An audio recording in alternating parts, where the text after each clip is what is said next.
Bonjour, nouvelle vidéo pour la playlist de tissage Brick Stitch. Aujourd'hui, on parle de boucles d'oreilles et on va voir comment réaliser des franges tout en bas de notre tissage. Ça y est, la première partie de ma boucle d'oreille est réalisée. J'ai fait tout le triangle et la boucle et maintenant je vais pouvoir m'attaquer aux franges. Donc mon fil est positionné sur une des extrémités. J'ai utilisé la deuxième partie de mon fil de mon montage de premier rang que j'avais mis en réserve. Et là, je vais pouvoir m'attaquer à cette première frange.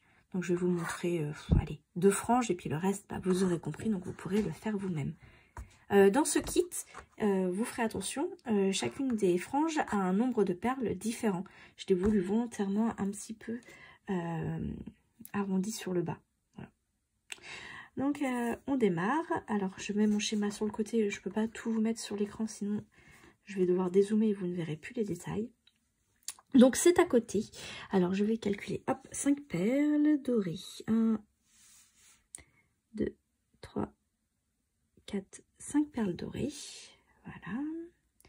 Ensuite, une perle noire, une perle verte, une perle noire.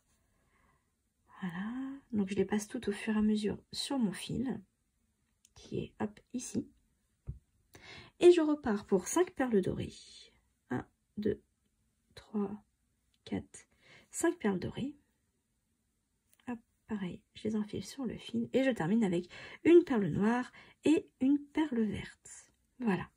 Donc là, j'ai sur mon fil les perles nécessaires pour réaliser la longueur de ma boucle, enfin de la frange de ma boucle, et je les remonte entièrement jusqu'à la base de mon triangle. Et là, je vais devoir repasser mon fil dans toutes les perles excepté, et ça c'est important, cette dernière perle. Donc ici sur mon schéma, la verte. Et là, hop, avec délicatesse, j'essaye de passer dans toutes mes perles. Vous pouvez le faire en plusieurs fois si nécessaire. Et je repasse dans la première perle de mon triangle.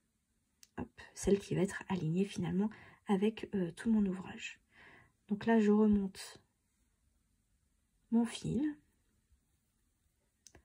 tout doucement, et vous allez voir que cette perle qu'on n'avait pas pris en compte dans le deuxième passage de fil, elle va venir se positionner à 90 degrés des autres.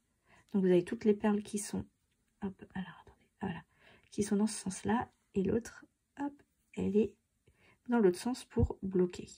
Voilà. Et là, vous pouvez tirer. Donc on fait bien attention, on vérifie qu'on est bien passé dans toutes les perles et que le fil n'apparaît pas dans l'extérieur de certaines perles, parce que des fois on ne s'en rend pas compte tellement c'est fin, mais on ne passe pas dans toutes les perles. On vérifie que le fil est bien tendu dans un sens puis dans l'autre, qu'il n'y ait pas une petite vague qui passe quelque part, et on peut attaquer la deuxième frange. Donc pour passer dans la deuxième frange, hop, comme je suis au-dessus du premier rang, et je peux tout simplement me glisser dans la deuxième perle du premier rang de mon triangle.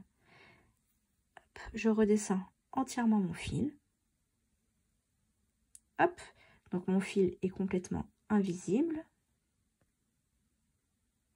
Et là, je peux attaquer le deuxième rang. Alors, pour ce deuxième rang, j'ai 6 perles dorées dans mon schéma. 3, 4, 5, 6.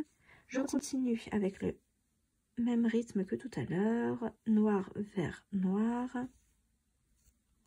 Là, on reste sur 5 perles. 1, 2, 3, 4, 5 dorées. Et on termine comme tout à l'heure avec une noire et une verte. Et comme tout à l'heure, on remonte toutes les perles sur le fil. Hop. Voilà. Alors, voilà. Et on va repasser notre fil dans toutes les perles, excepté la dernière posée, la verte pâle. Donc je remonte entièrement mon fil dans toutes les perles, y compris la première perle, enfin la deuxième perle du premier rang. Comme ça, hop, on le fixe bien. Je remonte entièrement mon fil. Hop, voilà. Je vérifie bien que je suis passée dans toutes les perles et que mon fil a la bonne tension. Voilà, vous avez fait les 2 premières franges. Je pense que je peux vous laisser faire les autres en autonomie. Une fois que vous aurez réalisé votre dernière frange et que vous serez remonté, vous pouvez remonter encore plus haut dans votre ouvrage et réaliser votre boucle pour fermer votre fil.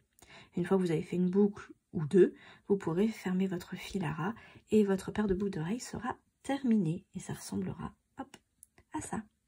Voilà. Merci d'avoir suivi cette vidéo, j'espère qu'elle vous a plu.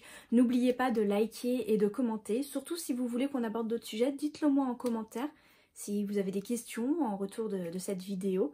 Et regardez le reste de la chaîne YouTube, j'aborde plein d'autres sujets, en partie sur la broderie, donc n'hésitez pas à aller vous promener pour découvrir des nouvelles techniques.